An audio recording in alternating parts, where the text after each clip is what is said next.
So I'm a big believer on things happen for a reason, and I often get pulls to do things without knowing why, and I get what I call messages, but they're like really visual thoughts that just go on repeat over and over again because my mind is wired to preempt. It's wired to see all the possibilities and probabilities.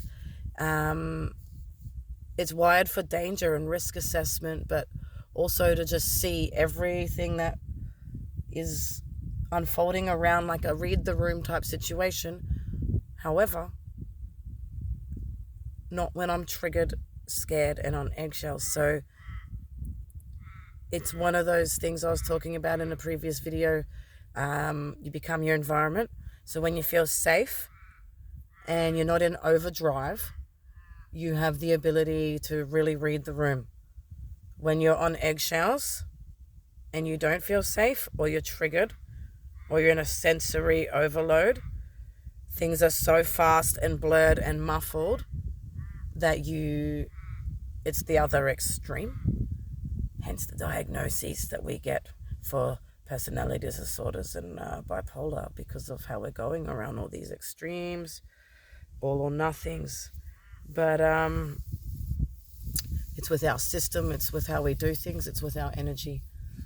The all or nothing, So, yes, I knew someone who was temporarily in Daylesford at the time. But the main reason I wanted to start my traveling adventures in Victoria was I was starting an adventure to accomplish many things.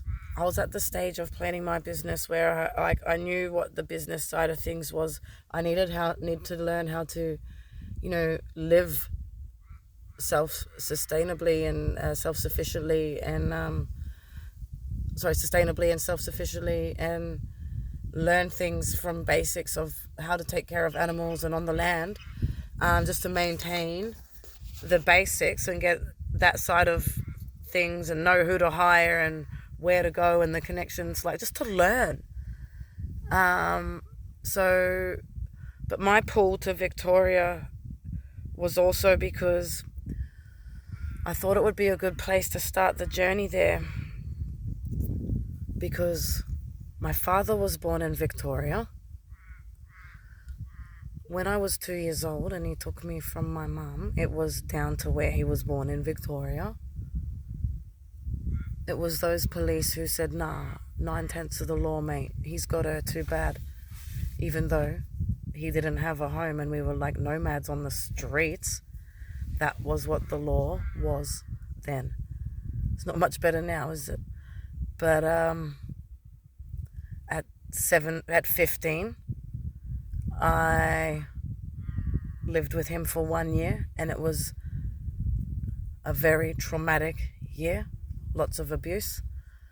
When I was 17, I was sent to where he was in Victoria by Jenny at Centrelink, Southport, February 2001 on the Gold Coast. I can say her name and all that information now. She's probably fucking dead. So I reckon she would, or she's like retired at least, because she was like older then. And I'm like 40 now. It was like a quarter of a century ago. So she sent me to him in Victoria, where I was held captive for 5 days and all that stuff happened. Then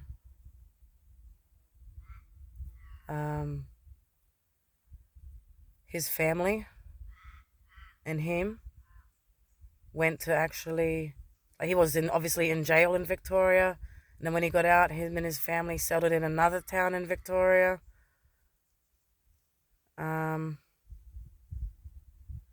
The last hospital bed I laid in was actually the same hospital my dad died in.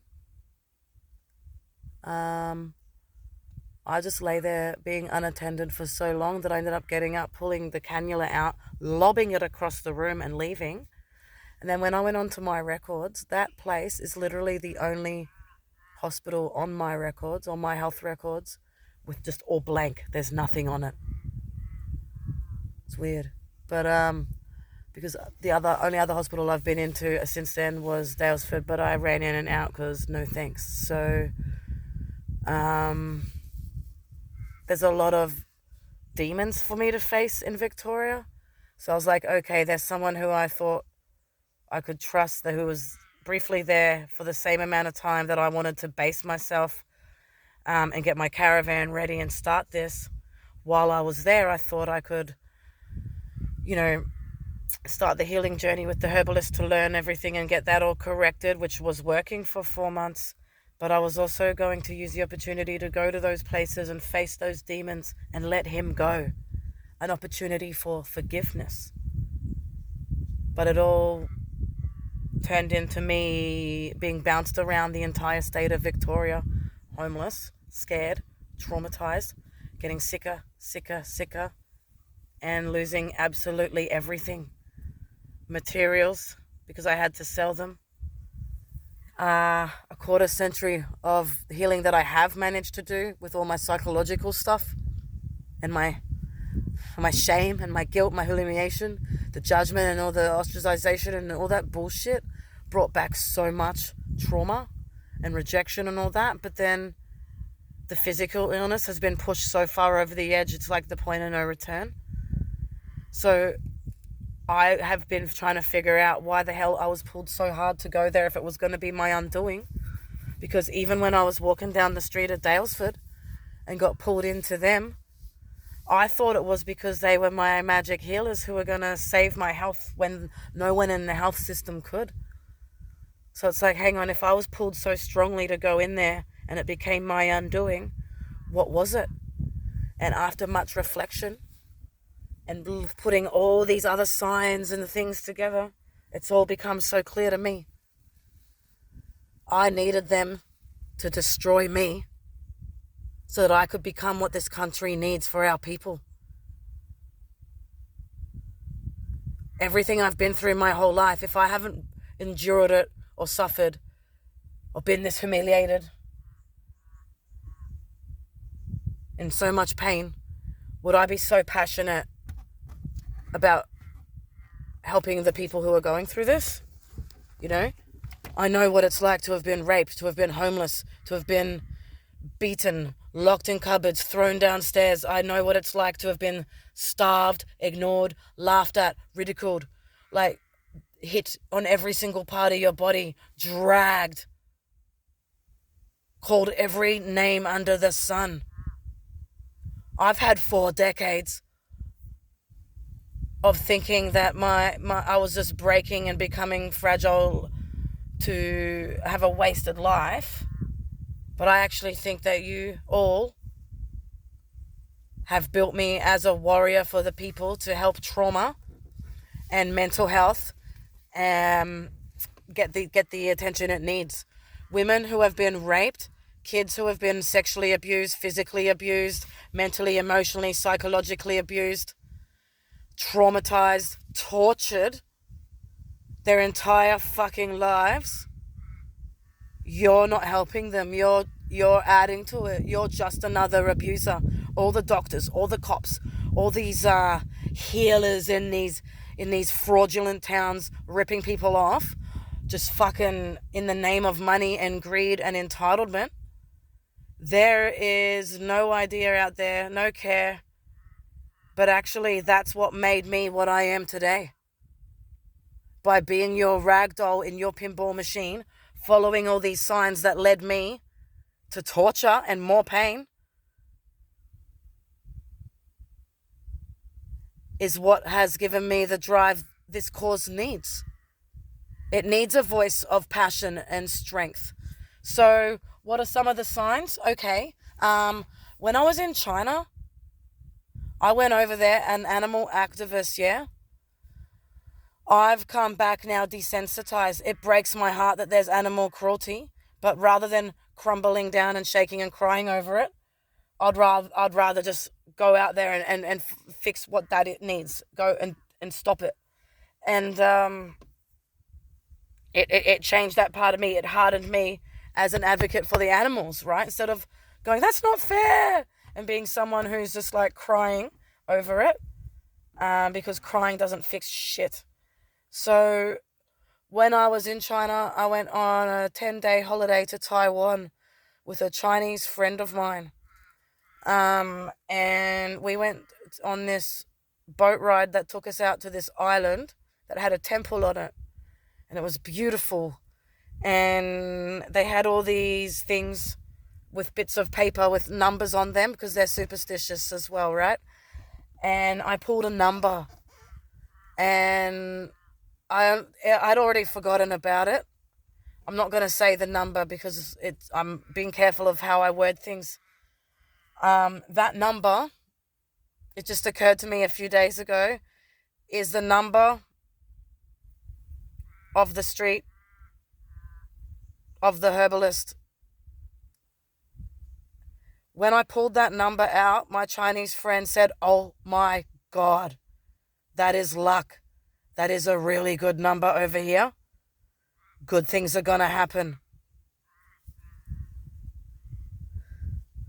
I also, right the other day, occurred to me that I knew someone who had a dog with the same name as that person's business. The person whose dog it wasn't a good person at all. However, what that person introduced me to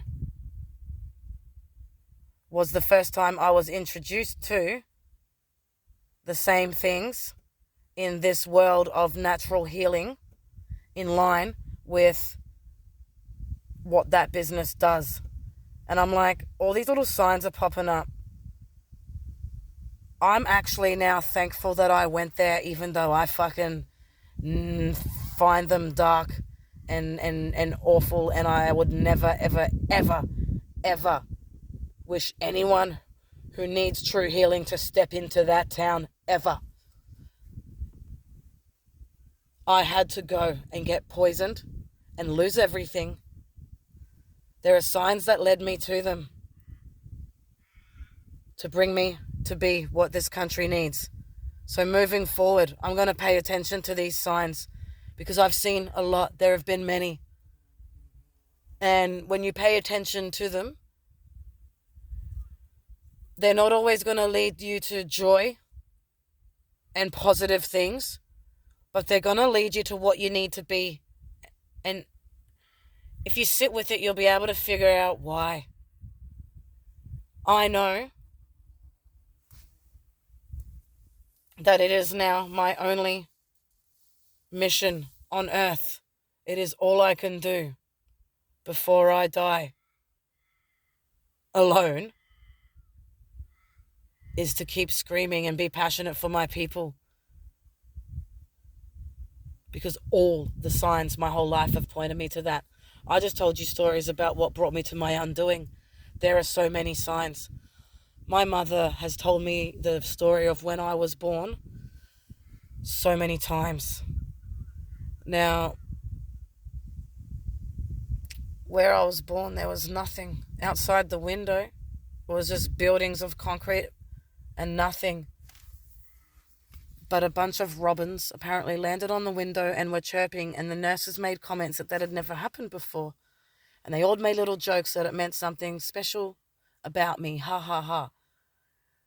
But then my mum was telling me all these things when I was a child that I'm now reflecting on that were signs as well. Like the amount of times I've defied death unscathed.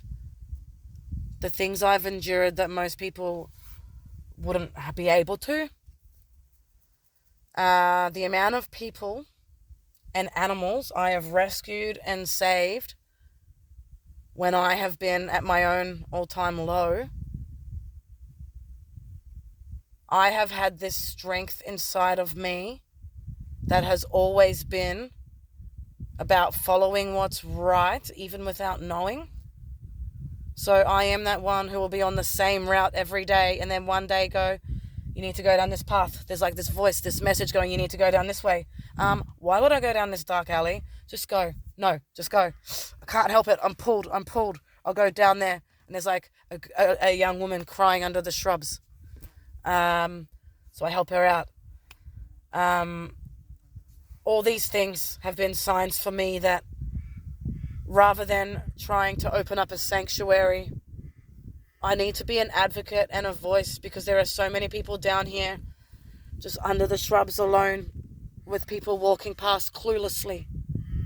And if I can pay attention to all these signs and all these clues, I can help as many people as I can to heal before I go. And for me, that's like the best healing my heart can have with working with what I've got and what's left.